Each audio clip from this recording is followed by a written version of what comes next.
Ang bongga naman ni Vong Navarro kung akala mo ay si Vice ganda lang ang generous sa kanilang grupo. Iba rin palang ginawa o ganap niya sa buhay. Naging madamdamin nga ang isang contestant ng It's Showtime nang makatagpo niyang muli si Vong na apparently ay tumulong sa kanya makapagtapos ng pag-aaral. Nakilala sa nagdaang nitong episode si Kuya Jeffrey na sumalang sa And the Breadwinner Is segment ng show. Malugod niyang ibinahagi sa madlang people na isa siyang scholar ni Vong at ngayon isang ganap na store manager na.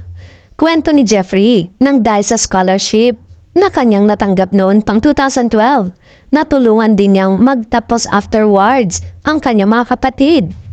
I'm a successful breadwinner before kasi naging scholar niyo po ako. And because of that scholarship po, napagtapos ko po yung tatlo kong mga kapatid.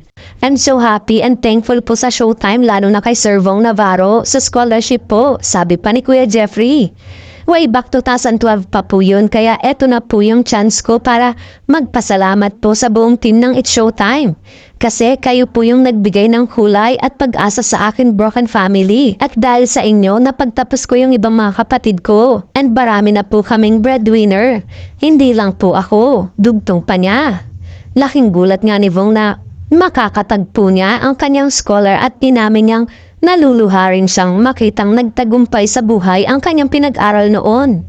Matapos nito ay nagyakapan ang dalawa ng mahigpit at naantig naman ang netizen sa kwento ni Kuya Jeffrey.